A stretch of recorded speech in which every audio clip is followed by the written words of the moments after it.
On behalf of the Board of Education, welcome to our meeting this evening. We would like the audience to know that this meeting is being recorded. The recording will be available shortly. We would also like you to know that if you ever have questions or concerns, that the board strongly encourages you to utilize the HCS chain of contact. This will ensure that topics of importance to you are directed to the appropriate person and can be looked into in a timely and efficient manner. Before we proceed, please make sure that cell phones are set to silent or turned off so that we may carry out board business without disruption. Jen, is there anyone signed up to speak during public expression? Okay, so we can move right on to kudos. Does anyone have any kudos? I actually have one, and that is spring sports have started, okay? Our combined lacrosse team with Bloomfield is doing very well, better than they have in years, which is really nice to see. Boys baseball is doing well, and I have no idea about girls softball, but oh well. But at any rate, it's nice to see, and they're out there right now. So congratulations to all our student athletes. I just want to wish you a good senior trip, Isabella, and enjoy the Thank you. weekend.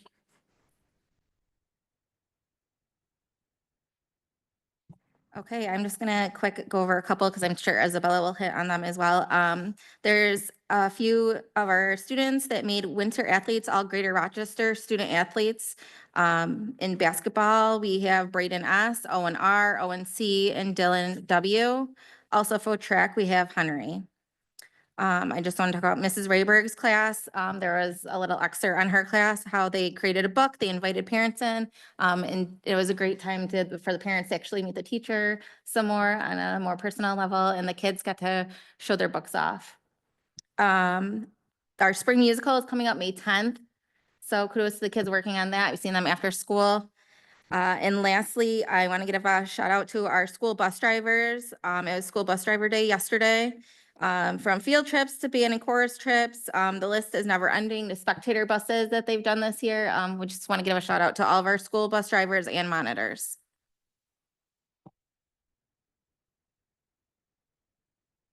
Does anyone, moving on to Board of Education committee reports and updates, does anyone have anything?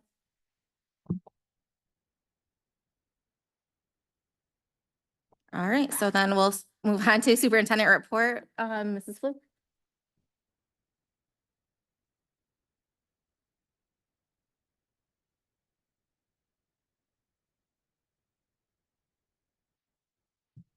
Whoops. Hello, everybody. Sorry about that. First, thank you to our kitchen manager, Amy Levesque. Earlier tonight before the board meeting, some of us were taken on a tour where Amy was able to showcase some of her latest projects, coordinating the arrangement of new graphics in the cafeteria. So in just a few minutes, Amy will present some more cafeteria updates, as well as pictures for those of us who weren't able to see it in person of the new scenic view from the cafeteria. But to kick us off, let's turn our attention to student board member Isabella. Alrighty, I'll go ahead and start on my slides. I started off with some updates on a few clubs. So class of 2025, we are leaving for Boston tomorrow. We're all very excited. I was ready to go this morning, if I'm being honest. Cause like we had to get our bags in by today, like 9 a.m. so they could get checked. So I felt ready to go, you know, cause I had my school backpack on, but then I was also bringing in a suitcase. So I was like, it feels like I'm about to go somewhere, but then I was just at school. And then I realized I didn't list this, but we had a meeting today, class of 2025 and 2026. We're working together for prom this year because we have our conjoined prom. And during this meeting we had today, we focused on tickets and ticket sales. So ticket sales should start next week. And we have our ticket design laid out, made by Marin. And so they should be printed and ready to go by next Monday. And then our art club is getting ready for their art show on May 12th. So they're getting some boards up and getting all of their beautiful artworks together in order to display them. And then student council, we're preparing for, not student appreciation week, but I meant teacher appreciation week.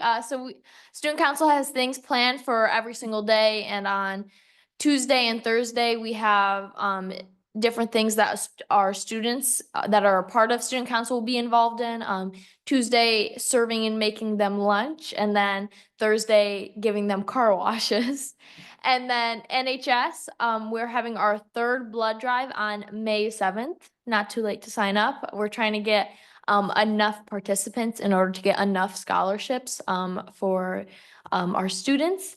And then our middle school youth is starting their foam paw print sale. So like instead of like a foam finger, it's a foam paw.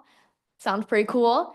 And then they are going to be touring the middle school for the upcoming sixth graders, current fifth graders. So they get a kind of tour of what the middle school is like and a little presentation about it. And then the middle school art club finished their mural and are going to be doing some silk dyeing this month. And if you go to the next slide, I have a picture of this mural that I talked about, I think a couple meetings ago. So it's in the chorus room and it has part of our alma mater on there. And then for some sports updates, starting with baseball, which is right behind us. On Tuesday, they had a game against Marcus Whitman where Kevin S. got a home run and Christian L. struck out 9 players of the opposing team. He didn't strike out 9 times. And then together, the team stole 9 bases. They have a lot, like not all of our athletic teams have social media pages, but the baseball is one of the ones who have one of the non-HCS affiliated ones, so it's student ran. And so they post all the updates and when things are going, which is I think is a great thing that they're doing. And then softball, I think the meeting 2 weeks ago, they had a game against Marcus Whitman, making the record. So they've won 1 game, lost 3 games. And one of their athletes said that they're coming out a little slow, but continuing to put in all of their full efforts.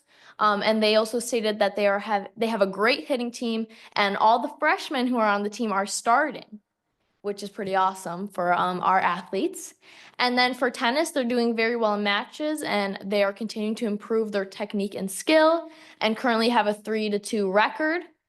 And then lacrosse, they remain undefeated against 6 teams, which is crazy.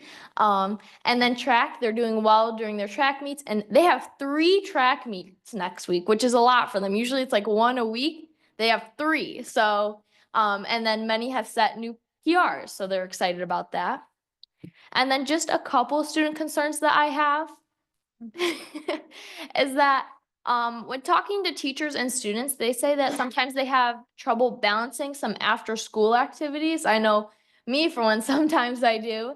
A lot of either advisors of the clubs or students say that like they have sports that they have to attend to that are after school, or like the play or musical that they have to attend to, which kind of trumps and goes over their after school clubs and extracurriculars, which kind of makes it hard to balance all of those. And then relating to clubs and the scheduling to it, I believe that there's a document between maybe staff that are when clubs are scheduled to meet to try to reduce overlapping. And I thought it would be clever to share this with students so that way they know when certain clubs are, if they want to join a certain club, when it's going to happen, and kind of if there's going to be any overlap in the clubs that they are a part of, so they can kind of communicate better. And that is all. Thank you. All right, so I think I hear you saying like a club schedule. Yes. Okay. Yes. And then also I have the itinerary for our senior trip if you guys would like to pass it around. It did change a little from probably when it was initial. Now we're going, instead of at the end like we had a little special surprise plan, but since it's going to be cold, it was going to be like some outdoor beaching thing. Now we're going whale watching, which I don't know why we weren't doing that in the first place. So you guys can hand that around while Mrs. Fluke continues. All Sorry. right. Thank you. Well, we are so excited for you for tomorrow and we can't wait to hear all about it. I know you're going to have a great time. All right, next up, we have Amy Levesque. Please come on up to the podium. You may have to turn the microphone on.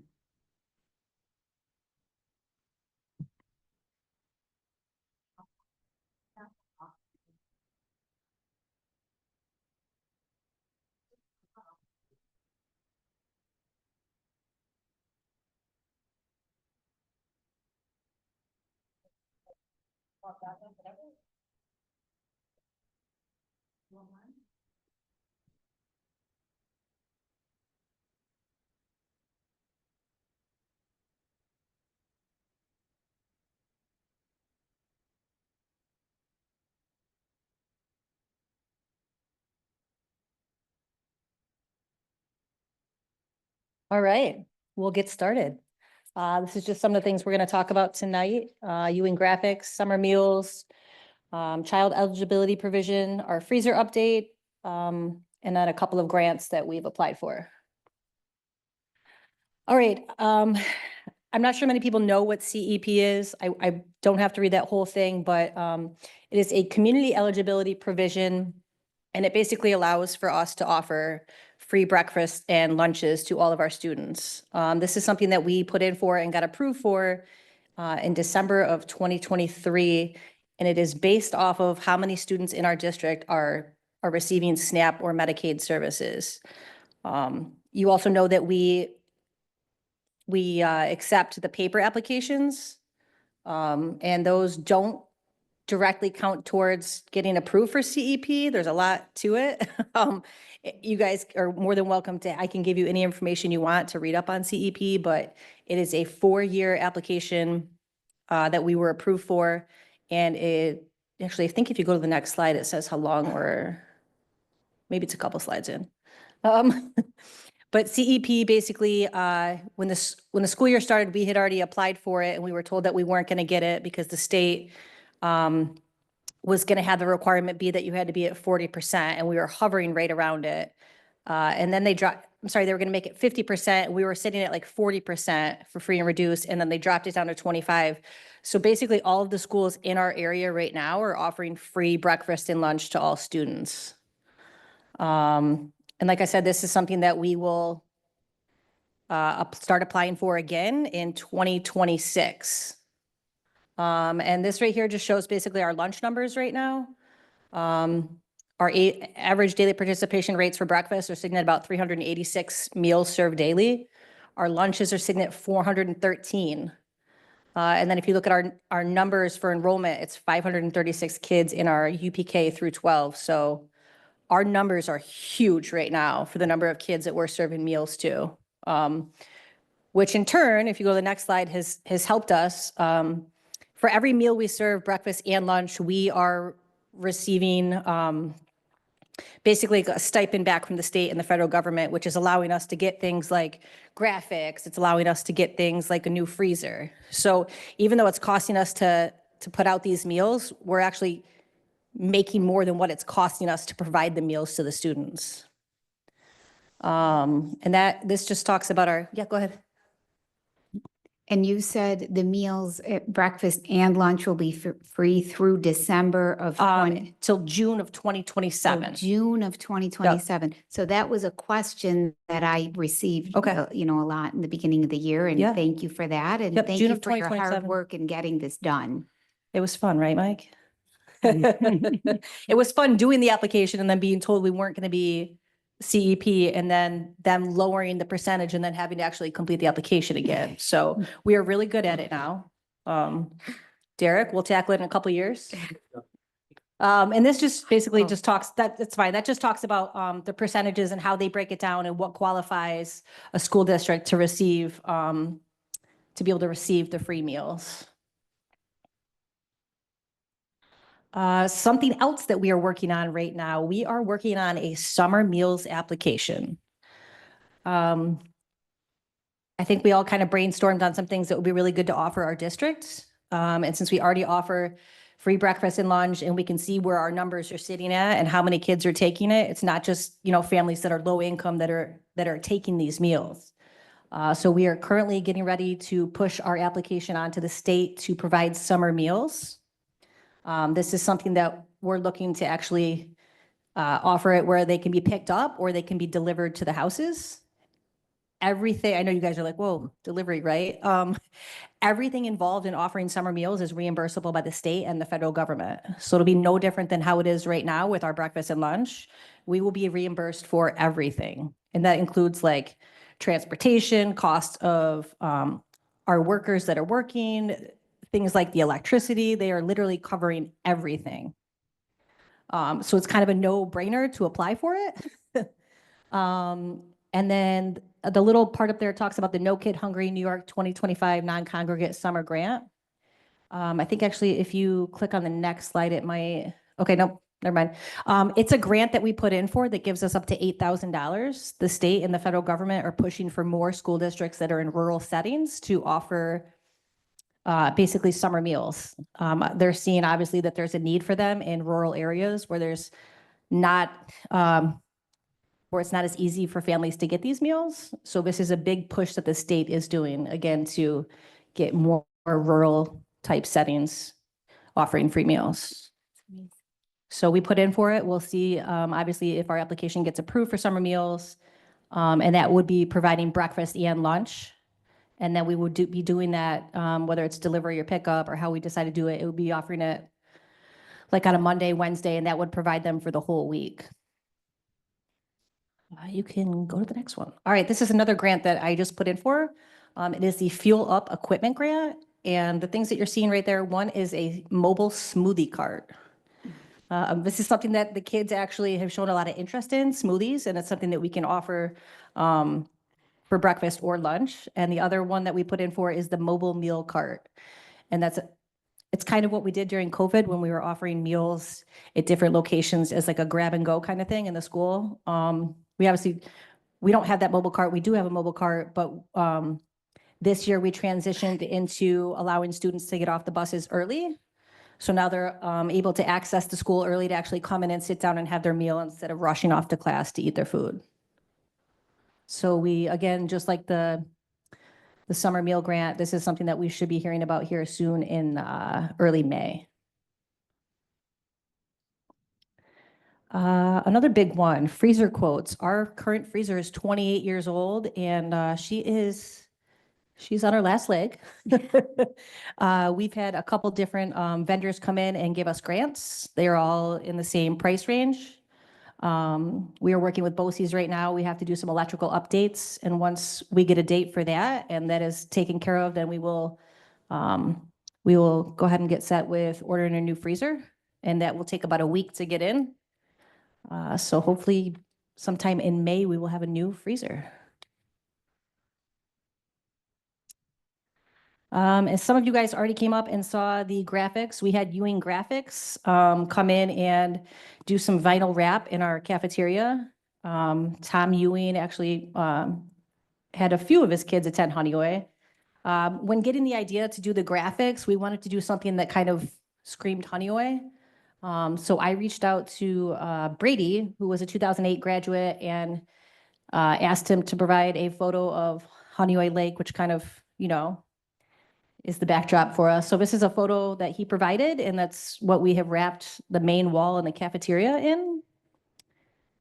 And then the next slide, we wanted to do something that kind of tied in with the lake theme. So we went with the vintage Honeyway school background. This was done by Sarah, who was also a 2022 graduate of Honeyway. These are some more ideas we went with. We kind of did a little survey with our elementary kids. I know a lot of schools have food graphics in their cafeteria.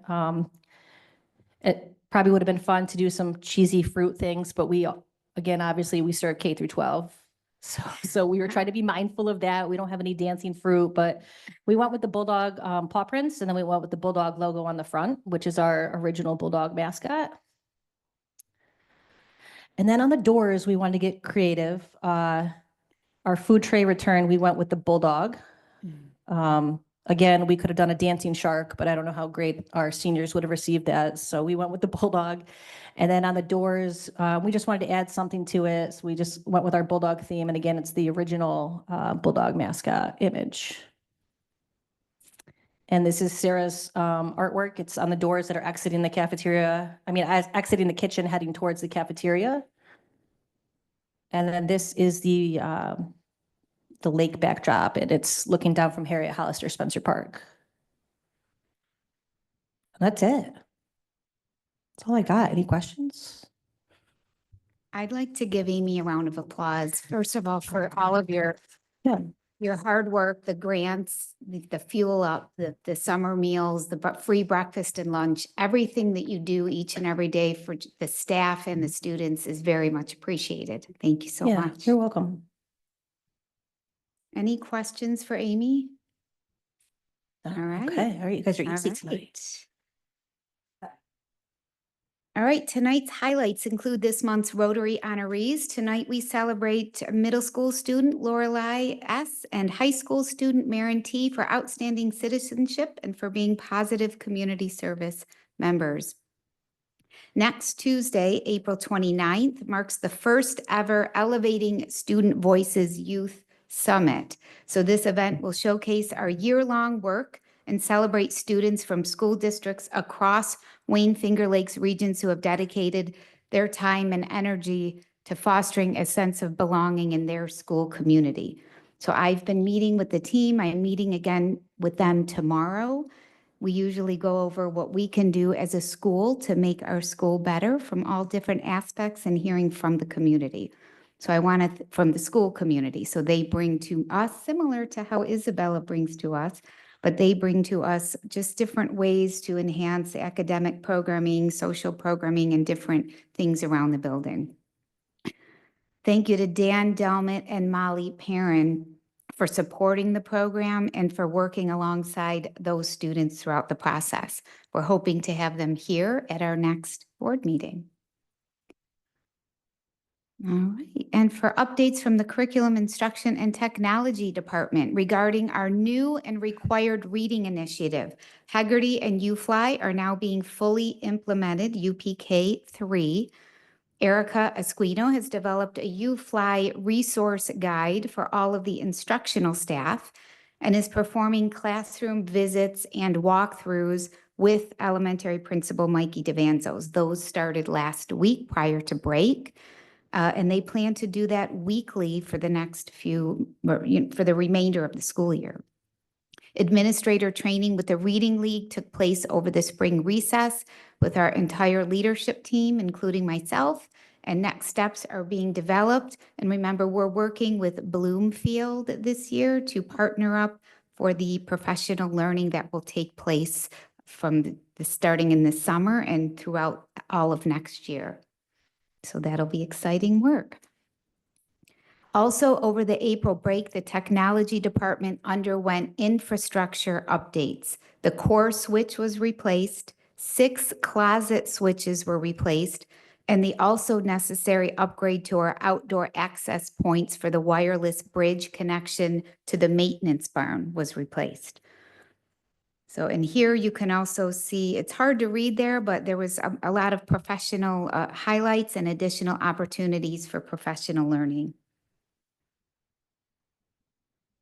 All right, and just a few more updates. On Monday of this week, Town Supervisor Darryl Marshall, Derek Valise, and I met with a representative from Ontario County Sustainability and Waste Management to discuss the waste diversion program. So that was actually something Darryl brought to our attention. So just to give you the background, in 2019, the county developed a school district program, and this was done because the Ontario County dump, owned by Ontario County, is being leased by Casella, and that's ending in 2028. So the lease expires, they're not releasing with anybody. So that means we have to come up with a new place for our food waste. So they've come up with this waste diversion program. The county sends a team out to our building. They perform an assessment of our cafeteria food and product waste, and then they make recommendations for how the school can implement a new waste to compost program or a new recycling program. So Mike Kessler, Amy, and I are working with the team. We've already identified May 19th as that date. They'll be coming out on the 20th. That means, so the facilities team is working with Amy and the kitchen team to bag all of the food from that morning's breakfast and lunch. And then that team will come out the following morning to go through that and then give us some recommendations.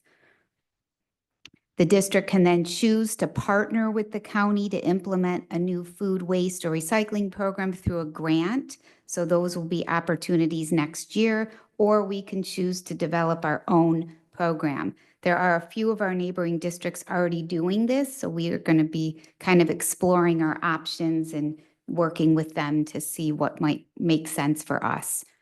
So stay tuned for updates on that. The ex officio student board member, a process and information went out yesterday to staff and will be shared with all of our juniors and their families by the end of this week. So the deadline for submissions is May 30th, and then the selection process will take place in the beginning of June. So very similar to last year's timeframe. I want to say it's going to be very hard to follow Isabella, who has done an outstanding job this year as our ex officio student board member. Back in March, families UPK-12 were invited to join myself and members of our leadership team to learn about and provide input into to 3 areas. So we've invited families this Tuesday night, April 29th, 5:30 to 7. We're going to be talking about title funding. Mike and Derek will be there. We're going to be talking about code of conduct, and we have Mikey and Nate joining us for that. And then we're going to be talking about our parent and family engagement policy. So this is an opportunity for our families to join us and just provide feedback, ask questions. We're going to be able to take notes, and we're going to be able to use some of that to revise or edit our current policies and practices. That's going to be, again, here, 5:30 to 7 on Tuesday night.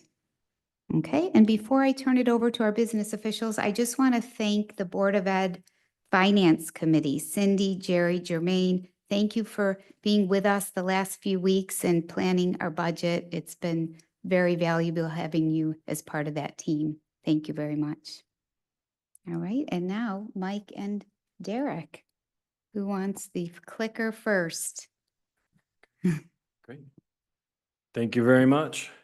Yeah, and Derek and I will be tag teaming this tonight, so we'll go back and forth a little bit, get you all used to a different voice and get myself used to not speaking as much during a meeting as we transition, and very glad to have him here and in the role. It's been great working with him the last couple weeks for sure. So let's start with a bit of an overview for tonight. We'll look at projected expenses, revenues, way too early tax rate projections, property tax report card, Board of Education candidates, resolution for this evening, and then important dates moving forward. We'll get right into projected expenses. Draft 4 and our final draft for the 25-26 budget comes in at $20,596,240. That's a reduction of just under $51,000 from draft 3. That represents an expense increase of $864,158 over the 24-25 expense budget, or a 4.38% increase on year-to-year expense budget. You can see the chart at the bottom going from draft 1, 2, 3, and 4, how we whittled away at that gap, and we whittled away at some of those expenses from our original draft to where we are with draft 4, our final draft. So that is the expense side. I actually want to look at drill down a different way, separate out into some main categories. You see salaries, equipment, contractual services, BOCES, supplies, bus purchases, so on and so forth. And you can see the 24-25 amounts allocated for each of these categories, 25-26 in that second numerical column, and then dollar change and percent change getting us to the 4.38% increase, or that $864,000. That is the expense side. And Derek will take you through the revenue side. Thank you, Mike. So in order to support, to pay for those expenses that Mike just shared, we start off with our state aid. I know Mike shared that there was a 2% increase in state aid, but that was only the foundation portion. Overall, the state aid has increased just under 1% or $76,000. In order to also support this budget, we are looking to increase the tax levy by 5.69%. We do see a decrease in miscellaneous expenses that is largely due to interest rates starting to decline. So the money that the district has in the account that is not for reserves. So we can't use reserve interest to balance the budget, but we can use the other cash that's in there. We are seeing interest rates slowly drop back down to pre-COVID numbers. And then last, a large increase to our use of reserves. So we went up from $379,000 in the current school year to $640. In your lower right-hand corner, it'll articulate what reserves we are going to be pulling from.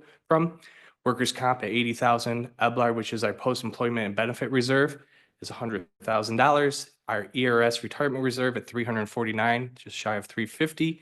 And TRS at $110. We do want to caveat that still at this time, New York State has not finalized their budget. There has not been an indication that there is a disagreement between the House, the Senate, and the governor in regards to dollars and cents. So we feel pretty comfortable that we will not see a decrease in state aid.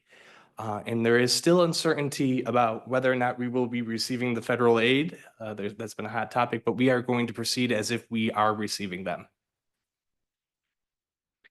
So this is a chart. As you can see, in order to pass a budget, it needs to be balanced, and we are balanced. On the left side is our expenditures. And then on the right side is the stacked of the revenues with the tax levy at the $10 million. The dark blue, the light blue represents the state aid with the miscellaneous, and the very top in the black is our use of reserves. So a little talk about the tax levy. This is our historical information. Down in the bottom is what the allowable tax levy limit that based off the tax cap formula, the various rates. And then in the dark blue is what the district has gone out. So you can see them side by side, and the numbers above each individual bar is the percentage that we were allowed to go up. So for example, in 2015, that's fiscal year end 2015, so the 14-15 school year, we were able to go up to 2.83, but we ended up going up only 80.86% or 30.3% of our allowable limit. So projected tax rate. As Mike has insinuated, tax rates are not finalized until June 30th. We did reach out to the town of Richmond to kind of get a general number. We did make a conservative reduction on that because grievance day has not occurred yet. So those numbers will probably come down from what we received earlier this week based off of challenges. So based off of the information received, it looks like our true tax which is highlighted there in blue, will be roughly about 10.166 or 10.17. So as you may know, the tax rate is dependent on the equalization rate. So because Richmond got reassessed, you do see a decrease in dollars and percent for Richmond, but it's just a product that they are now fully assessed. The other municipalities did not get reassessed. Their equalization rate will cause their rate per thousand to increase, which you're seeing. Any questions on that? So here's a quick estimate based off of those preliminary tax rates. Again, we have the disclaimer that these tax rates are not finalized. They will not be finalized until June 30th. And then at that time, they'll hand those numbers over to the district and we will recalc, and they will be brought to the Board of Education in August for adoption. So based off of those numbers on the previous slides, these are conservative estimates of what the tax rates will be, or the tax rates per a $200,000, $300,000, and $400,000 home. And if you see the disclosure at the bottom, this does not incorporate any star. So if you have basic star or enhanced star, it will be reduced that dollar amount. So this is the net or the gross. Here is, so as you know, as Mike has told you, estimating taxes rates this far out is a little bit difficult. So this is a chart. The gray line indicates what the projection was given to the Board of Education around this time period. versus the dark blue, which was the actual rate that was set in August.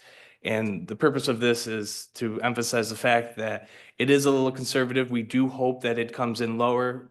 But we were pretty aggressive in trying to do our best effort to guess. So we're probably expecting it to be closer to the 2022, 2023 school year, where we were pretty close. Mike did a lot of work trying to make sure that we are giving you an accurate number this year.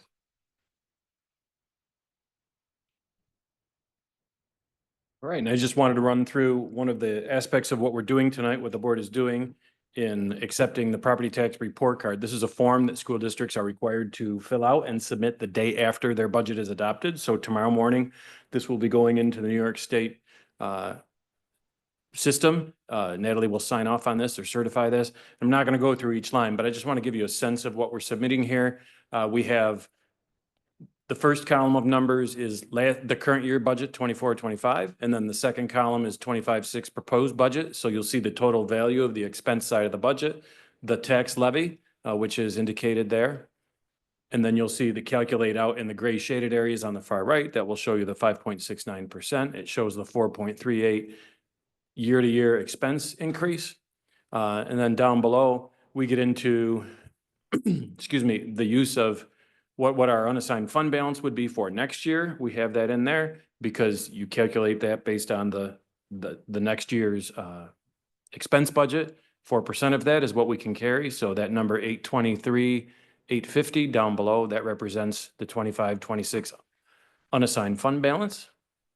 Continuing on, we then have to report as part of the property tax report card each of our reserves, what we expect them to be, what they are now as of March 31st, what we expect them to be at the end of June, and then what we expect to use next year. And Derek already shared when we went through revenues, what we are expecting to use from workers' comp, EBLAR, TRS, and ERS reserves. So that is all sent to the state, and that is used by NICED and the state controller's office for each district. So that is the property tax report card, part of what the board is approving tonight.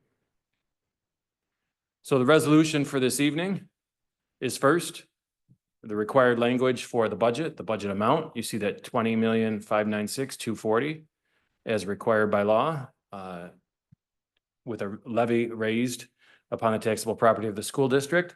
And then the second element down below is that the board is also approving the property tax report card for submission, that document that I just shared with you a moment ago. Jen, Tori, would you like to take that now or do that at a later time? We can take it now. Okay, all right. Then I would need a motion to accept the 25-26 budget expenditures. I'll move. And a second? Any discussion? All in favor? Aye. Any opposed? All right, that's carried. Thank you very much. Continuing on, for Board of Education candidates, we have 2 open seats. They are both 3-year terms. Candidates will appear on the ballot as follows: Megan Basil, incumbent, Megan Gonzalez, and Kaylee Schultz. That's how they appear on the ballot, and in the budget book as well. And important dates coming up related to budget. Tomorrow is the submission of the property tax report card.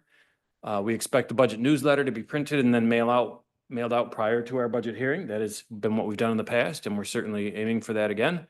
We're hoping to get that to the printer actually Friday morning, and then we'll see how their queue line is for first come, first serve for the printing. But as soon as it's available, we'll get it out. Then we have our budget hearing and the Meet the Candidates night, both on May 7th, followed by May 8th, the mailing of the budget notice, which is another required document for New York State. So that can go out after the budget hearing. That's that half sheet postcard, if you remember, with much of the information we already shared tonight. And then on Tuesday, May 20th is the budget vote. Any questions? Great. Thank you. Thank you again, as Natalie said, to the budget subcommittee, budget and finance subcommittee. And I quickly wanted to go over the comprehensive budget report once a month for information only, highlighting a few budget lines, explaining, clarifying an increase or a decrease in spending, any anomalies. So I have 2 for you tonight, I believe. The first is instructional technology. Currently, a decent amount of funds is still showing in these 3 lines: equipment, other expense, and materials and supplies. A lot of these purchases are made towards the end of the fiscal year, each year in the instructional technology department. Actually, I just signed at 5:30 an equipment PO for about $26,000. So that will help spend that, as has always been the case, always been planned by Erica, which is great. But just wanted to explain why it would appear that there was significant funds left over in that department, and she's absolutely going to make good use of them as well planned. Retirement incentives. This is contractual union obligations to the district with some of our employees as they retire. We currently show $154,000 available, but we do have another 86,000 or so in end of year retirement incentives. So that will bring that available item down to about $68,000. We obviously do our very best to budget for this. It's difficult because people can change their minds about retirements, and we have to limit exposure for the district and always take in assumptions of who could retire in a particular year. And Derek and I have already looked at next year and listening with feedback from staff in terms of what they're thinking for next year so that we have an appropriate budget for the same next year, because these are contractual obligations. Okay. And that is the comprehensive budget report. Thank you.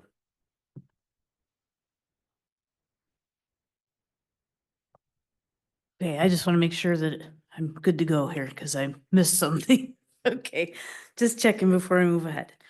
Thank you, everybody, for your patience this evening. Good news is the varsity baseball has won 10-0 in the 5th inning, and I believe the softball game is still in progress. So I do not have an update on the score. So there's that. So we move on to the consent agenda. I would need a motion to approve the minutes from April 9th, 2025, April 11th, 2025, and the CSE minutes. I'll move. In a second? I'll second. All right, is there any discussion? All right, all in favor? Aye. Any opposed? All right, that's carried. Treasurer report. I would need a motion to accept the treasurer report from March 2025. I'll move. Second? Okay, any discussion? All right, all in favor? Aye. Any opposed? All right, that's carried. Personnel, we have a resignation. Motion to accept the recommendation from Superintendent Fluke to accept the resignation of Karen Hogg as an elementary teacher for reason of retirement effective July 1st, 2025. Need a motion. I'll move. And a second? Any discussion? Yes, I'd like to. Sure. Number one, with regret, she's an outstanding teacher. And number two, in her letter of resignation, I'd like to read part of it because I thought it really makes a point. She said, "I work with a terrific team of teachers that are friendly and helpful." And then she goes on to say, "The administration is outstanding. Natalie and Mikey are kind, approachable, and always supportive. You both show appreciation for us and our work and trust in us as teachers. You are among the best of the leaders to have been employed at HCS."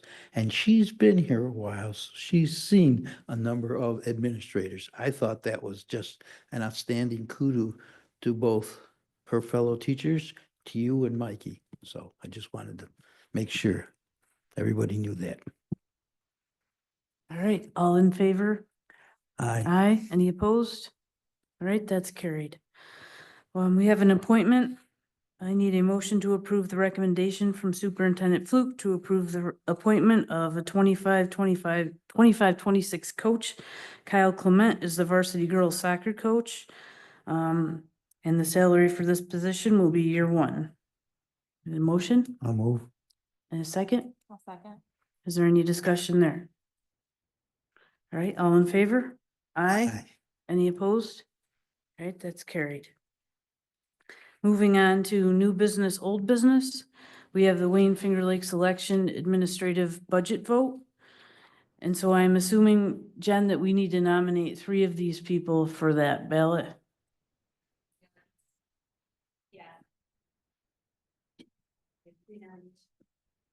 Okay. So does anybody have any nomination? Out of the 7? I'd nominate David Landon and Philip Rose. Okay. And I'm looking for my third one right now. I had it picked out, but Oh, I'm sorry. Uh,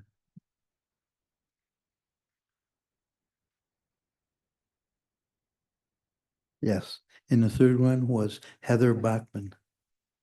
okay, I had her too. Does anybody have anybody else that they would like to talk about as far as nominating? All right, are we good with those? Okay, then I just need a motion on those and then. Okay, so I would need a motion on David Landon, please. I'll move. And a second? Any discussion? All in favor? Aye. Aye. Any opposed? All right, that one is carried. Then we have, I need a motion for Philip Rose. I'll move. A second? Any discussion there? All in favor? Aye. Any opposed? All right, carried. And then for Heather Bachman, I would need a motion I'll move again. and a second. I'll second. Any discussion there? All in favor? Aye. Any opposed? All right, those are carried. And we're all set there then. Where's that? On the bottom. Must have got cut off on my, oh, okay. So. Thank you, sorry. So we need a motion on the administrative budget for, as of, it's April 23rd, 2025 meeting, approve the 2025-2026 tentative administrative budget of the Wayne Finger Lakes Board of Cooperative Educational Services in the amount of $4,163,802. I'll Motion. move. All right, a second? I'll second. Any discussion? Yes, one thing. Okay, I wish they could get their budget essentially put together and given to the component districts in a much more timely fashion. I mean, this is pretty much, we get it at the last minute, and it makes our budgeting really hard. yes, So I'd like them to get their acting gear, so to speak. okay. Is there any other discussion on that? All right, all in favor? Aye. Any opposed? All right, that's carried. All right, then we're all set there, right, Jen? Okay, thank you. Okay, then we have a donation. I'm looking for a motion to accept the donation on the recommendation of Superintendent Fluke for $200 to be applied to the district expenses related to transportation costs for spectator buses for the boys' basketball game in Binghamton, New York. This was donated by Scott Gillen of Birdhouse Brewery and John Chrisman of Chrisman Insurance Agency. I'll move. And a second? Any discussion there? Yes, it was very nice of them to do that. I Yes, it gotta was. admit. Just seeing all the people there and knowing how appreciative people were there for the opportunity to be there. Yes. And then to have this opportunity on top of it as well was outstanding. Okay, any other discussion? All right, all in favor? Aye. Aye. Any opposed? All right, that's carried. Then we have HTA MOA teacher shortage. I need a motion to approve. And a second? I'll second. Is there any discussion there? So this helps us essentially by giving teachers who would have to retire after 2 years, a third year. Okay. Very, very good. Thank you. I just Mhm. want to make sure. Yes. Any more discussion? All right, all in favor? Aye. Is there any opposed? All right, that's carried. Then transportation. I'm looking for a motion to approve the recommendation from Superintendent Fluke to approve transportation request for the 25-26 school year of one student to Lima Christian School. Motion, I'll move. a second? I'll second. Is there any discussion? All right, all in favor? Aye. Any opposed? All right, that's carried. Moving on to contract. I'm looking for a motion to approve the contract from Rush Henrietta Central School District The invoice 183.25A. Motion? And a second? Is there any discussion? Just that, the different districts, the disparity between but what they charge is amazing. Mhm. I mean, they're charging 578 per student. Some districts charge 750, 890. And it's all pretty much for the same services. So. Yeah, That's it would just a- be per district, what their charges are for those services divided by Right. the number of students in their district determines the cost for students from other districts. Right, but Yeah. this is still really low. This is low. Yeah. Yeah. But Rushmore Rush has a Henry lot is of a big students. Yep. district. All right, is there any more discussion? All right, then all in favor? Aye. And Is there any opposed? All right, that is carried. Moving on to capital improvement project, we have an invoice. The invoice is from Bernard P. Donegan Incorporated, and I am looking for a motion to approve that. I'll move. And a second? Is there any discussion? All in favor? Aye. Any opposed? All right, that is carried. And then, do we have any comments from the Board of Education?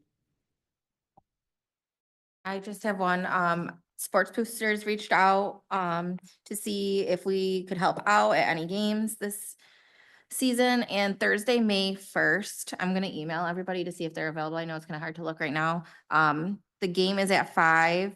They would need us from 4:30 to 6:30 and close right at 6:30. She's closing down concessions. So if that's something that we want to do, again, that's the only thing that they have available.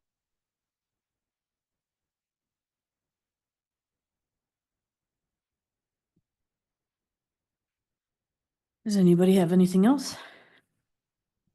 I just want to say I did email everyone today with a budget letter. And if you haven't signed off on it, if you please could, so that I could get that submitted. And then I also sent each of you a Google Doc to just please leave your initials on when you see it, so that I know that you saw the polling wording, so that we can move forward with figuring out if we're going to be polling or continuing to record meetings. So those are in your emails. If you haven't had the opportunity to check that, if you could do it, that would be great. I don't have anything else. Does anybody have anything to add? Okay, all right, then we have information for the board. And then we will be going into executive session to discuss the employment of a certain individual and also to talk about contract negotiation. Can I have a motion on those? A second? All right, any discussion? All right, all in favor? Aye. Any opposed? All right, we are in executive.